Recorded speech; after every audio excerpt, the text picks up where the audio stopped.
Para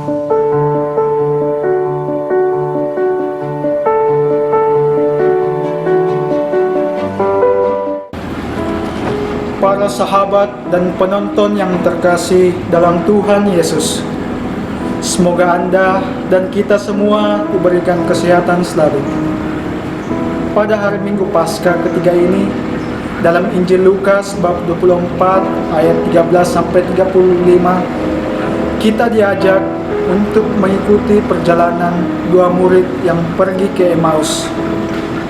Perjalanan dua murid ini merupakan perjalanan iman, karena mereka yang pada awalnya tidak mengenal Yesus yang hadir dan berjalan bersama mereka, kemudian dapat mengenal Yesus. Dalam Injil hari ini pun, kelemahan manusiawi kita ditampilkan oleh dua murid yang pergi ke Emmaus. Kematian Yesus disalib membuat para murid kecewa dan tercerai-beraikan. Kekecewaan itu pun yang dialami oleh dua murid Yesus yang pergi ke Emmaus. Mereka terlalu sibuk dengan diri sendiri sehingga mata hati mereka tertutup, dan mereka tidak dapat melihat kehadiran Yesus yang hadir menyapa, berjalan bersama dengan mereka. Duka cita dan kesedihan sungguh membekas dalam hati mereka. Segala harapan mengenai Yesus hilang lenyap bersama dengan kematian Yesus di kayu salib. Dua murid ini belum memahami makna sepenuhnya mengapa Yesus harus mati dengan cara demikian.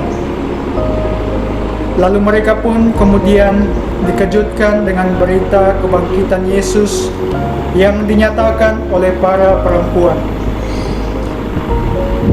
Namun murid ini tidak percaya akan hal itu.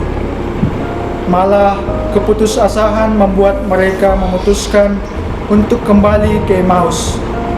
Mereka pun kembali ke kehidupan lama dan kampung asal mereka sebelum mereka mengenal Yesus.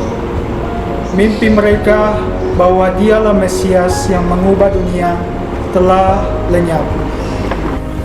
Sahabat-sahabat dalam nama Tuhan Yesus, kesulitan-kesulitan yang dialami oleh para murid mungkin juga kita alami dalam kehidupan kita sehari-hari.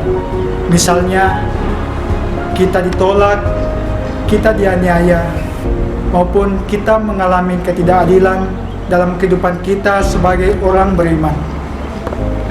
Dalam keadaan sulit demikian, mungkin muncul pertanyaan dalam benak kita, di manakah Yesus ketika saya membutuhkannya? Atau katanya dia baik, mengapa saya ditinggalkan? Sia-sialah kepercayaan saya jika tidak membawa keuntungan, malah saya semakin kesusahan.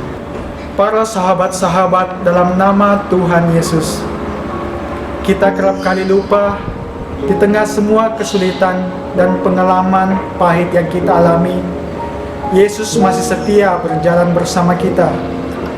Dia tidak pernah meninggalkan kita, hanya kita yang sulit mengenali Dia dan menyadari kehadirannya.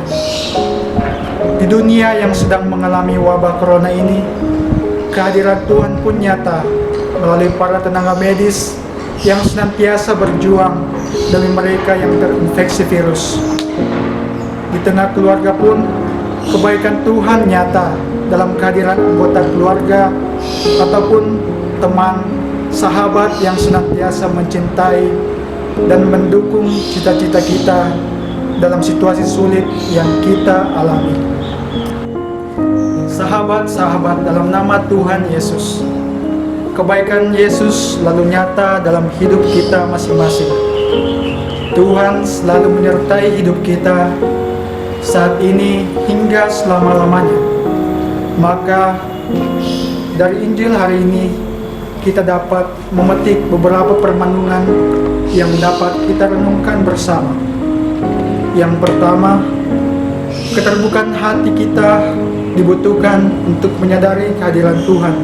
Yang kedua, meskipun kita tidak berjumpa dengan Yesus secara fisik, kehadiran Yesus kita jumpai dalam perayaan Ekaristi. Yang ketiga, kebangkitan Yesus memberikan harapan dan semangat iman yang baru bagi kita semua. Yang keempat, dan yang menjadi terakhir adalah Paskah, menjadi pengalaman perjumpaan dengan Yesus yang bangkit untuk menuntun dan menguatkan kita sebagai umat yang dikasihinya sampai selama-lamanya. Selamat bermenung, semoga Tuhan memberkati kita. Amin.